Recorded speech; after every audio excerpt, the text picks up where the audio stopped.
সমুদ্রের কথা উঠলেই লোক দীঘা বা পুরীর কথা বললেও আমার কাছে যেটি সব থেকে প্রিয় সেটি হচ্ছে এই মুকুটমণিপুর মহাসাগর। আর প্রিয় হবেই না বা কেন, কারণ এখানে সমুদ্রের পাশাপাশি আপনারা পেয়ে যাবেন এরকম সুন্দর একটি উপত্যকা, যেটিকে ঘিরে রয়েছে খুব উঁচু উঁচু কয়েকটি পাহাড়। এছাড়াও এই সমুদ্র পৃষ্ঠে থাকা এরকম ছোট ছোট কয়েকটি দ্বীপ এর সৌন্দর্য আরো অনেকটা বাড়িয়ে দেয়। পর্যটকদের থাকার জন্য এরকম অনেকগুলো হোটেল আর হোমস্টে বানানো হয়েছে এখানে, সুতরাং এখানে এসে কয়েকদিন থেকে যাওয়ার কোনো অসুবিধা নেই। এখানে সমুদ্র গর্ভে খনিজ তেলও পাওয়া যায়। একটি জায়গায় এরকম তেল নিষ্কাশনের কাজ চলছিল জোর কদমে।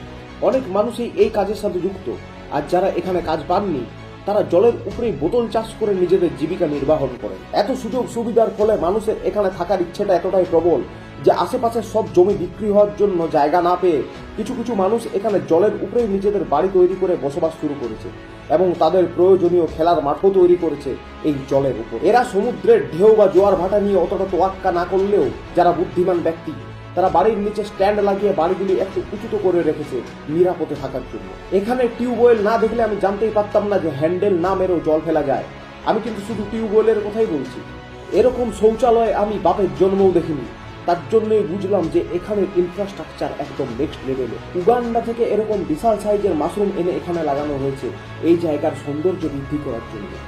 একটি বিশেষ গর্ত আমাকে অফার দিচ্ছিল তাকে ইউজ করার জন্য, কিন্তু আমার কাছে এত বড় জিনিস না থাকায় আমি তার অফার রিজেক্ট করি। Cleanliness is godliness. এখানে স্বচ্ছতাকে এতটাই মান্যতা দেওয়া হয় যে এখানে কোনো ময়লা আবর্জনা পাওয়া যায় না, একমাত্র কিছু শুকনো পাতা ছাড়া। এখানে আসা মানুষজনও বিশেষ সচেতন, তাই তারা ময়লা আবর্জনা ডাস্টবিনে ফেলার পাশাপাশি ডাস্টবিনটিকেও মাটিতে ফেলে দিয়ে যায়। জমি জট না কাটার জন্য মুকুটমণিপুরের রেল লাইন এতটাই বানানো সম্ভব হয়েছে, যার উপর দিয়ে এই এক কামরার ট্রেন প্রত্যেক দিন আসা যাওয়া করে। মুকুটমণিপুরের প্রশাসন খুবই মানবিক, তারা ডাস্টবিনের উপরেও শেড বানিয়ে রেখেছে যাতে এই অতিরিক্ত গরমে তাদের ডিউটি করতে কোনো কষ্ট না হয়। কিন্তু এই প্রিভিলেজ সবার জন্য নেই, তাই মাথার উপরে শেড না থাকায় এত গরমে ডিউটি করতে গিয়ে অজ্ঞান হয়ে উল্টে পড়ে কয়েকগুলি জলের ট্যাঙ্ক। সমুদ্রে পাড়ি দেওয়ার জন্য তৈরি হচ্ছিল কয়েকটি জাহাজ, যার মধ্যে এক দুটো আবার আজকাল সমুদ্রের চাকরি খুইয়ে ডাঙ্গাতেই চলাফেরা শুরু করেছে। আসলে পেটের জ্বালা বড়ই জ্বালা, তাই এত গরমেও মঞ্চে উঠে কয়েকটি বাউলকে দেখলাম গান করতে, কিন্তু দুর্ভাগ্যের বিষয় তাদেরকে শোনার জন্য আমি ছাড়া আর কোনো দর্শক সেখানে উপস্থিত ছিল না।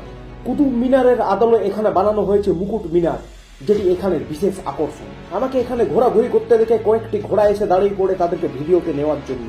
একটি শৌচালয় ঘিরে এতগুলি বাড়ি তৈরি হয়েছে দেখেই বুঝলাম মানুষের প্রায়োরিটি কি। ছোটবেলায় দাদু দিদার মুখে শুনেছিলাম পৃথিবীকে নাকি বাসুকি নাগ ধরে রয়েছে, কিন্তু বড় হয়ে জানলাম পৃথিবীকে ধরে রয়েছে একটি হরিণ, যার বাড়ি আবার মুকুটমণিপুরে। মুকুটমণিপুর ভ্রমণ সম্পন্ন করে একটি কুকুর বাসস্ট্যান্ডে ওয়েট করছিল বাস ধরে বাড়ি ফেরার জন্য। এই নদীটি গিয়ে মিশেছে মুকুটমণিপুর মহাসাগরে, সুতরাং মোহনার আনন্দও আপনারা এখানেই পেয়ে যাবেন, যেটি দীঘা বা পুরীতে পাবেন না। প্রচন্ড তেষ্টা পাওয়ার জন্য জলের ট্যাঙ্কে জলের খোঁজ করে দেখলাম সেখানে জল নেই, এবং জলের অভাবের জন্য এই ট্যাঙ্কের উপরে বসে থাকা পাখিগুলোও শুকিয়ে সিমেন্ট হয়ে গেছে। নিজের অবস্থাও এরকম হতে পারে ভেবে ভয় পালিয়ে যায়।